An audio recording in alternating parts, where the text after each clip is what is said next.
Assamese trending 2.0 চেনেলটোলৈ আপোনালোক সকলোকে পুনৰবাৰ স্বাগতম জনাইছোঁ। আজি আমি আলোচনা কৰিম এটা কাৰ্ডৰ বিষয়ে। যদি আপোনালোকে ই-শ্ৰম কাৰ্ড আছে আপোনালোকৰ, তেতিয়াহ'লে আপোনালোকৰ বাবে ভাল খবৰ। আপোনালোকৰ যদি ই-শ্ৰম কাৰ্ড আছে আৰু আপোনালোকৰ বয়স যদি 18 বছৰৰ পৰা 40 বছৰৰ ভিতৰত হয়, তেতিয়াহ'লে আপোনালোকে মাহেকীয়া 3000কৈ টকা লাভ কৰিব। কি কৰিব লাগিব সম্পূৰ্ণ ডিটেইলছ এই ভিডিঅ'ৰ মাধ্যমতে আপোনালোকক জনাই দিম। আপোনালোকৰ হাতত এটা ই-শ্ৰম কাৰ্ড থাকিব লাগিব। ই-শ্ৰম কাৰ্ড থাকিলে আপোনালোকে এইটোৰ বাবে আবেদন কৰিব পাৰিব আৰু বয়সটো 40 বছৰৰ ওপৰত হ'লে নহ'ব। বয়সটো 40 বছৰৰ তলত হ'ব লাগিব আৰু মিনিমাম বয়স 18 বছৰ হ'ব লাগিব। 18 বছৰ হ'লে আপোনালোকে এই কাৰ্ডখন স্ক্ৰীনত যে দেখি আছে এই কাৰ্ডখন আপোনালোকে বনাব পাৰিব। এইটো মানধন কাৰ্ড। এই কাৰ্ডত আপোনালোকে কি কৰিব লাগিব আৰু কি ডকুমেণ্টছ লাগিব এইটো জনাই আছোঁ। প্ৰথমতে এই কাৰ্ডত বনাবলৈ হ'লে আপোনালোকৰ আধাৰ কাৰ্ড আৰু বেংক পাছবুকৰ জৰিয়ত হ'ব আৰু আপোনালোকৰ ই-শ্ৰম কাৰ্ডৰ জৰুৰত হ'ব। এই তিনিটা ডকুমেণ্টছৰ আপোনালোকৰ লাগিবই। তাৰ পাছত আপোনালোকে এইটোৰ বাবে আবেদন কৰিব পাৰিব আৰু এইটো আপোনালোকৰ বয়স চিষ্টেমত পইচা মাহেকীয়া কাটি নিব চৰকাৰে। ধৰি লওক আপোনাৰ বয়স 18 বছৰ।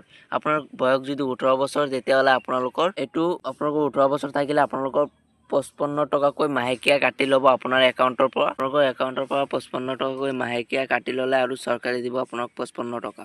টোটেল 110 টকা জমা হ'ব আপোনাৰ এইটো মানধন একাউণ্ট। আৰু যেতিয়া আপোনালোক 60 বছৰ হৈ যাব তেতিয়া আপোনালোকে মাহেকীয়া 3000কৈ টকা লাভ কৰিব। আৰু এই আঁচনিৰ যদি আপোনালোকে এপ্লাই কৰিব বিচাৰে অনলাইন যোগে এপ্লাই কৰিব পাৰে বা আপোনালোকৰ নিয়াৰেষ্ট CHC চেণ্টাৰত গৈ আপোনালোকে এইটো এপ্লাই কৰিব পাৰে। কেনেকৈ এপ্লাই কৰিব লাগিব সম্পূৰ্ণ ডিটেইলছ এই ভিডিঅ'ৰ মাধ্যমতে আপোনালোকক জনাই দিম। আৰু এটা কথা, যদি আপোনালোকে নমনীয় দিব পাৰিব আৰু যদি পইচা জমা কৰিলে পিছত আপোনালোকে যদি কয় এইটো পইচা মোৰ বহুত দৰকাৰ, তেতিয়াহ'লে আপোনালোকে পইচাটো উঠাবও পাৰিব। এইটো অনলাইন যোগে উঠাবও পাৰিব। আপোনালোকৰ 7 দিনৰ ভিতৰত আপোনালোকৰ পইচাটো বেংক একাউণ্টত দিয়া। এইটো পইচাটো নুঠাই আপোনালোকে যদি ভাবি আছে যে মই 60 বছৰ হ'লে মই 3000 টকা মাহেকীয়া পইচা পাম, তেতিয়াহ'লে আপোনালোকে এইটো পইচা দি থওক। এইটো বহুত ভাল এটা আঁচনি স্কিম। 3000 টকাকৈ মাহেকীয়া আপোনালোকে পাই থাকিব।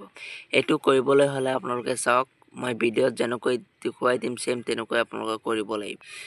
এইটো কৰিবলৈ হ'লে আপোনালোকে যিকোনো এটা ব্ৰাউজাৰত আহি ক্ৰম ব্ৰাউজাৰত আহিব পাৰে বা গুগলত গৈ আপোনালোকে চাৰ্চ কৰিব MAN মানধন বুলি আপোনালোকে চাৰ্চ কৰিব। চাৰ্চ কৰাৰ পাছত চাওক প্ৰথম যিটো ৱেবছাইট আহিছে এই ৱেবছাইটত আপোনালোকে ক্লিক কৰি দিব। এইটোত ক্লিক কৰি দিয়াৰ পাছত আপোনালোকে এইটো ডেস্কটপ কৰি ল'ব।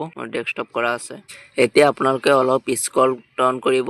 স্ক্ৰল ডাউন কৰাৰ পাছত ইয়াত ওপৰৰ ফালে এটা অপশ্যন দেখিব পাই আছে সাৰ্ভিস বুলি। এই সাৰ্ভিস অপশ্যনত আপোনালোকে ক্লিক কৰিব। ক্লিক কৰাৰ পাছত আপোনালোকৰ বহুত কেইটা অপশ্যন আহি গৈছে। চাওক ইয়াত আপোনালোকে ডনেট পেনশন টো আহিছে, নিউ এনৰলমেন্ট, ৰিপ্ৰিন্ট কাৰ্ড, ৰিভাইটেল মডেল, আপডেট প্ৰফাইল, ডেট কেছ এক্সটিভ। যদি আপোনালোকৰ মৃত্যু হৈ যায় তেতিয়াহ'লে এই পইচাটো নমনি উঠাব পাৰিব।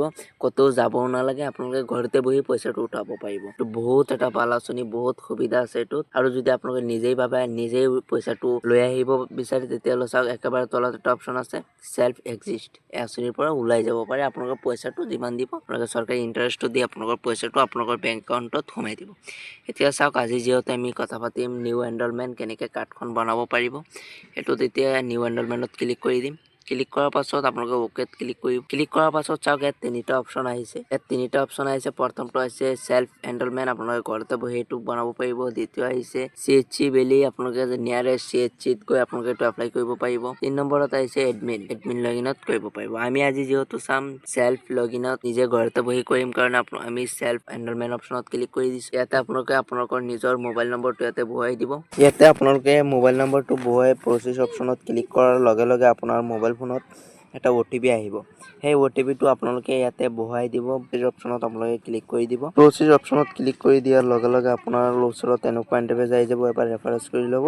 তাৰ পাছত চাওক আপোনালোকৰ ওচৰত এনেকুৱা ইণ্টাৰফেচ আহি যাব। মই যিহেতু দুটা অলৰেডি ৰেজিষ্ট্ৰেশ্যন কৰি থৈছো মোৰ এইটো নাম্বাৰত কাৰণে দুটা শ্ব' কৰি আছে। আজি যিহেতু চাম নিউ ৰেজিষ্ট্ৰেশ্যন কাৰণে ইয়াত এইফালে এটা 3 ডট লাইন দেখি আছে।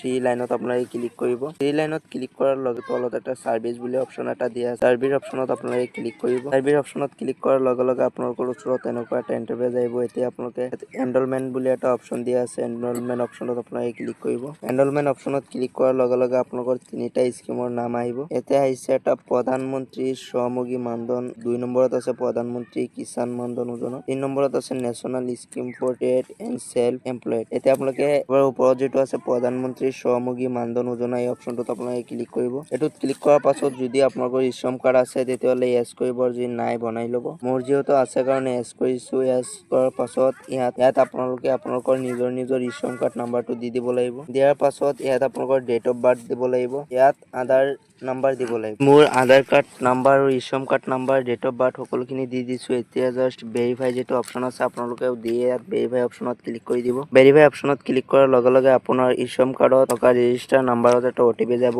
এই OTPটো আপোনালোকে ইয়াতে বহুৱাই দিব লাগিব। বহুৱাই দিয়াৰ পাছত আপোনালোকে ইয়াত এটা প্ৰচেছ অপশ্যন আছে, প্ৰচেছ অপশ্যনত আপোনালোকে ক্লিক কৰি দিব। ক্লিক কৰাৰ পাছত চাওক শ্ৰম WAN ভেৰিফাইড, অকে অপশ্যনত ক্লিক কৰিব। কৰাৰ পাছত চাওক আপোনাৰ এইটো ভেৰিফাই হৈ গৈছে। এতিয়া আপোনালোকৰ ইয়াত মোবাইল নাম্বাৰটো ভেৰিফাই কৰিব লাগিব। ইয়াতে মোবাইল নাম্বাৰটো আপোনালোকে বহুৱাই দিব। মোৰ মোবাইল নাম্বাৰ ইয়াতে দি দিছো। দিয়াৰ পাছত ইয়াতে ভেৰিফাই অপশ্যনত ক্লিক কৰি দিম। ভেৰিফাই অপশ্যনত ক্লিক কৰাৰ লগে লগে মোৰ যিটো নাম্বাৰ আছে এই নাম্বাৰত এটা OTP যাব। এই OTPটো ইয়াতে বহুৱাব লাগিব। বহুৱাই প্ৰচেছ অপশ্যনত ক্লিক কৰি দিব লাগিব। OTP বহুৱাৰ পাছত আপোনালোকৰ ওচৰত এনেকুৱা ইণ্টাৰফেচ আহি যাব। এতিয়া আপোনালোকে স্ক্ৰল ডাউন কৰি তলপিনে আহিব। অহাৰ পাছত চাওক ইয়াতে ষ্টেট আছাম, ইয়াত আপোনালোকৰ অট'মেটিক ষ্টেট আহি যাব। 2 নম্বৰত ডিষ্ট্ৰিক্ট অট'মেটিকলি আহি যাব। 3 নম্বৰত আপোনালোকে আপোনালোকৰ যিটো পিন কোড হয় সেই পিন কোডটো দি দিব। দিয়াৰ পাছত ইয়াতে আছে do you belong to north east region, যদি আপোনালোকৰ হয় তেতিয়াহ'লে য়েছ কৰিব, নহ'লে ন' কৰিব। তাৰ পাছত স্ক্ৰল ডাউন কৰিব। মোৰ পিন কোডটো দি আছে। তাৰ পাছতে দি আছে weather member NPS ECI EFO, এইটো যদি হয় তেতিয়াহ'লে য়েছ কৰিব, নহ'লে ন' কৰিব। আৰু এইটো টেগ ক্লিয়াৰ ন' থাকিব। যদি আপোনালোকৰ হয় য়েছ কৰিব। তাৰ পাছত আপোনালোকে ইয়াতে ক্লিক কৰি আপোনালোকে টিক মাৰ্ক কৰি দিব। টিক মাৰ্ক কৰাৰ পাছত স্ক্ৰল ডাউন কৰি আহিব। অহাৰ পাছত সাবমিট অপশ্যনত ক্লিক কৰি দিব। মোৰ কিবা ভুল হৈ আছে নেকি ওপৰত, ইয়াত অকুপেশ্যনটো দিয়া নাই। ইয়াতে আপোনালোকে অকুপেশ্যন দিব লাগিব। ইয়াতে আপোনালোকে কি কাম কৰে এইটো দিব লাগিব। চিলেক্ট অপশ্যনত ক্লিক কৰি আপোনালোকে কি কাম কৰে এইটো দি দিব। বহুত কেইটা অপশ্যন আছে, যদি আপোনালোকৰ ইয়াৰ পৰা এটাও নহয় তেতিয়াহ'লে আপোনালোকে এটা কাম কৰিব, সেই অৰ্ডাৰ অপশ্যনত ক্লিক কৰিব। আমি যিহেতু এগ্ৰিকালচাৰ অপশ্যনত ক্লিক কৰি স্ক্ৰল ডাউন কৰি তলপিনে আহি সাবমিট অপশ্যনত ক্লিক কৰি দিম। এপ্লিকেশ্যন ইনফৰমেশ্যন সাকসেসফুলি ৰেজিষ্টাৰ্ড, অকেত ক্লিক কৰিম। এতিয়া আহিছে এনেকৈ আপোনালোকৰ ডিটেইলছখিনি আহি যাব। অহাৰ পাছত আপোনালোকৰ পেঞ্চন একাউণ্ট নাম্বাৰটো দিয়া থাকিব। ইয়াতে আপোনালোকে স্ক্ৰল ডাউন কৰিব। স্ক্ৰল ডাউন কৰি ইয়াত আপোনালোকে চিলেক্ট অপশ্যনত, ইয়াত এইটো চিলেক্ট অপশ্যন দিয়া আছে, এইটোত ক্লিক কৰিব। চিলেক্ট অথেন্টিকেশ্যনত ক্লিক কৰি আপোনালোকে 2 নম্বৰ OTPত ক্লিক কৰি বায়ো আইডেন্টিফিকেশ্যনত ক্লিক কৰি ক্লিক কৰাৰ পাছত আপোনালোকৰ ওচৰত ইয়াত এনেকুৱা ইণ্টাৰফেচ আহিব। ইয়াত আপোনালোকে টিক মাৰ্ক কৰি দিব। ইয়াতে টিক মাৰ্ক কৰি আপোনালোকে জেনেৰেট OTP অপশ্যনত ক্লিক কৰাৰ লগে লগে আপোনালোকৰ ওচৰত এনেকুৱা ইণ্টাৰফেচ আহিব। এতিয়া আপোনালোকে তলত যিটো এটা অপশ্যন দেখি আছে এই অপশ্যনটোত আপোনালোকে ক্লিক কৰিব লাগিব। ক্লিক কৰাৰ লগে লগে আপোনাৰ মোবাইল ফোনত OTP আহি যাব। এই OTP খন ইয়াতে বহুৱাই দিব লাগিব। 6 ডিজিটৰ OTP আহিব, ইয়াতে আপোনালোকে বহুৱাই দিব। আপোনালোকে OTP বহুৱাৰ লগে লগে এনেকুৱা ইণ্টাৰফেচ আহি যাব। এতিয়া চাওক প্ৰথমত দিয়া আছে ছাবস্ক্ৰাইবাৰ নেম,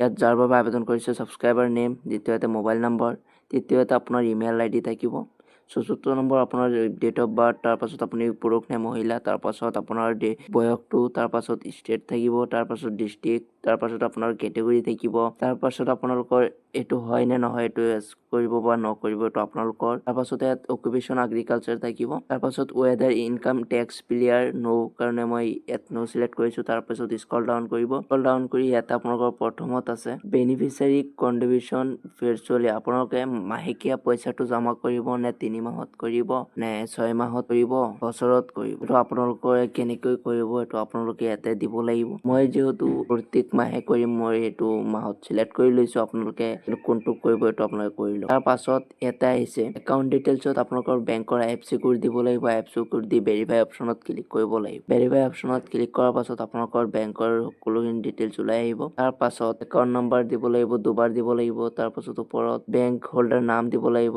তাৰ পাছত এটা আহিছে নমিনি ডিটেইলছ, ইয়াতে নমিনি ডিটেইলছ প্ৰথমত আপোনালোকৰ নাম দিব লাগিব, কাক নমিনি দিব। তাৰ পাছত আপোনাৰ ৰিলেশ্যন দিব লাগিব, যাৰ বাবে আপোনালোকে আবেদন কৰিছিলে তাৰ কি হয় সেইটো আপোনালোকে ইয়াৰ পৰা দিব লাগিব। তাৰ পাছত নমিনি ডেট অফ বাৰ্থ, তাৰ পাছত নমিনি যদি মাইনৰ হয় তেতিয়াহ'লে নমিনিৰ গাৰ্জেনৰ নাম দিব লাগিব। তাৰ পাছত তলত এটা অপশ্যন থাকিব লেট মেৰিট ষ্টেটাছ, এইটোত যদি মেৰিট হয় তেতিয়াহ'লে আপোনালোকে মেৰিট দিব, আৰু যদি নেভাৰ মেৰিট হয়, যদি বিয়া পতা নাই তেতিয়াহ'লে নেভাৰ মেৰিট দিব। দিয়াৰ পাছত আপোনালোকে স্ক্ৰল ডাউন কৰি এটা অপশ্যন দিয়া আছে, ইয়াত আপোনালোকে টিক মাৰ্ক কৰি দিব। টিক মাৰ্ক কৰি স্ক্ৰল ডাউন কৰি প্ৰচেছ সাবমিট এণ্ড প্ৰচেছ অপশ্যনত ক্লিক কৰি দিব আপোনালোকে। এই অপশ্যনত ক্লিক কৰাৰ লগে লগে আপোনালোকৰ ফৰ্মখন ওলাই আহিব। চাওক এই ফৰ্মখন আপোনালোকে কম্পিউটাৰ দোকানৰ পৰা ওলাই লৈ আহিব লাগিব। এই ফৰ্মখন চাওক ইয়াত আপোনালোকৰ পেঞ্চন একাউণ্ট নাম্বাৰো দি দিছে শ্ৰম যোগী। প্ৰথমত যেটো দিয়া আছে এইটো শ্ৰম যোগী পেঞ্চন একাউণ্ট নাম্বাৰ। ইয়াত মোৰ মাহেকীয়া পইচা কাটিবৰ কাৰণে ইয়াত মাহেকীয়া আহিছে। এইটো চাওক আপোনালোকৰ পেঞ্চন একাউণ্ট নাম্বাৰ, এইটো শুদ্ধ কৰি ৰাখিব। দ্বিতীয়তে নাম, তৃতীয়তে আপোনালোকৰ জেনেৰেল, তাৰপাছত আপুনি বিয়া হৈছে নে নাই, তাৰপাছত চাওক ইয়াতে দি আছে মাহেকীয়া 3000, প্ৰত্যেক মাহে 3000 টকা পাব আৰু আপোনাৰ পৰা মাহেকীয়া 55 টকাকৈ চৰকাৰে কাটি ল'ব। 60 বছৰ হ'লে আপোনালোকে 3000 পাব আৰু আপোনালোকৰ পইচা কাটি নলয়। তাৰপাছত চাওক ইয়াতে আপোনালোকৰ ফৰ্মখন ওলাই আনি 3টা সাইন কৰিব লাগিব, তলত এটা কৰিব লাগিব সাইন। আপোনালোকে শুদ্ধকৈ সাইন কৰিব আৰু যদি সাইন কৰিব লাগিবই। তাৰপাছত মই অলৰেডি এইটো ডাউনলোড কৰি কম্পিউটাৰৰ পৰা ওলাই সাইন কৰি থৈ দিছো। এতিয়া জাষ্ট আপলোড কৰিম। এতিয়া প্ৰচিড অপশ্যনত আপোনালোকে ক্লিক কৰিব। প্ৰচিড অপশ্যনত ক্লিক কৰাৰ লগে লগে আপোনালোকৰ ওচৰত এনেকুৱা ইণ্টাৰফেচ এখন আহি যাব। চাওক ইয়াত আপোনালোকৰ এইটো ফৰ্ম PDF কৰিব লাগিব আৰু PDFৰ সাইজ 150 KBৰ পৰা 5 MBৰ ভিতৰত হ'ব লাগিব। এইটোৰ ভিতৰত হৈ আপোনালোকে এইটো আপলোড কৰিব লাগিব। আপলোড অপশ্যনত ক্লিক কৰিব। আপলোড অপশ্যনত ক্লিক কৰি মিডিয়া এইটো অপশ্যনত ক্লিক কৰিব। তাৰপাছত 3 লাইনত ক্লিক কৰি ৰিচেণ্ট অপশ্যনত ক্লিক কৰি আপোনালোকে কোনটো PDF বনাই থৈছিলে সেই PDFটোত আপোনালোকে সিলেক্ট কৰিব। PDF অপশ্যনত সিলেক্ট কৰাৰ লগে লগে আপোনাৰ এইটো আপলোড হৈ যাব। চাওক মই এইটো আপলোড কৰি লৈছো। মই সাইন কেনেকৈ কৰিছো চাওক, ইয়াতে সাইন কৰা হৈছে। এক্সাম্পল হিচাপে আপোনালোকক দেখুৱাই দিছো। এতিয়া আপোনালোকে সাইন দি আপোনালোকে ডাইৰেক্ট সাবমিট অপশ্যনত ক্লিক কৰিব। সাবমিট অপশ্যনত ক্লিক কৰাৰ লগে লগে আপোনালোকৰ ওচৰত এনেকুৱা এখন ইণ্টাৰফেচ আহি যাব। ইয়াত আপোনালোকক 55 টকা প্ৰথমত দিব লাগিব। আপোনালোকৰ 1 মাহৰ পইচা প্ৰথমতে দি দিব লাগিব। এতিয়া আপোনালোকে জাষ্ট আবেদন কৰি আছে কাৰণে আপোনালোকক দি দিব লাগিব। ইয়াত application mandate has been upload successfully processed contribution generation Pmsym card. এতিয়া আপোনালোকে কাৰ্ডখনো ডাউনলোড কৰিব পাৰিব। চাওক ইয়াতে আপোনালোকে পে ইউজিং পেমেন্ট গেটৱে এইটো অপশ্যনত ক্লিক কৰিব। ক্লিক কৰাৰ পাছত আপোনালোকৰ ওচৰত এনেকুৱা আহিব। চাওক 55 টকা মাত্ৰ কাটি লৈ যাব এই মাহতে। তাৰপাছত আগত মাহতে আৰু 55 কাটিব। এতিয়া আপোনালোকে মেক পেমেন্ট অপশ্যনত ক্লিক কৰিব। মেক পেমেন্ট অপশ্যনত ক্লিক কৰাৰ পাছত আপোনালোকৰ ওচৰত এনেকুৱা ইণ্টাৰফেচ আহিব। আপোনালোকে কি কৰিব, ইয়াত UPI বুলি এটা অপশ্যন থাকিব। এই UPI অপশ্যনত আপোনালোকে ক্লিক কৰিব। UPI অপশ্যনত ক্লিক কৰাৰ লগে লগে আপোনাৰ এখন QR কোড দিব। QR কোডত আপোনালোকে ফোনপে, পেটিএম যিকোনো এপৰ পৰা আপোনালোকে স্কেন কৰি পইচাটো দি দিব। মই পইচাটো দি দিছো। দিয়াৰ পাছত আপোনালোকৰ এনেকুৱা ইণ্টাৰফেচ আহিব, কাৰ্ডখন আহি যাব।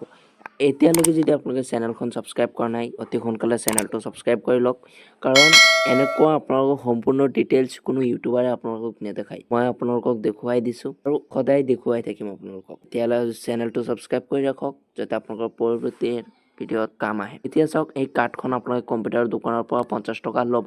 আপোনালোকে কাৰ্ড হিচাপে উলিয়াই ল'ব। উলিয়াই আনি ঘৰত থৈ দিব। এইটো আপোনালোকে যেতিয়া আপোনালোকৰ 60 বছৰ হৈ যাব তেতিয়াহ'লে আপোনালোকে 3000 টকা মাহেকীয়া লাভ কৰিব। আৰু যদি এই কাৰ্ডখন বনোৱাত কিবা অসুবিধা হৈ আছে কমেণ্টত জনাব। আপোনালোকক নিশ্চয় সহায় কৰিবলৈ আপোনালোকক চেষ্টা কৰিম। তো ভিডিঅ'টো আপোনালোকে যিমান পাৰে শ্বেয়াৰ কৰি দিব। তলত এটা অপশ্যন থাকিব ডাউনলোড অপশ্যনত ক্লিক কৰি কাৰ্ডখন আপোনালোকে ডাউনলোড কৰি ল'ব। ডাউনলোড কৰি লোৱাৰ পাছত আপোনালোকে এইটো আৰু এটা ডাউনলোড কৰি মোবাইলত ছেভ কৰি ৰাখিব।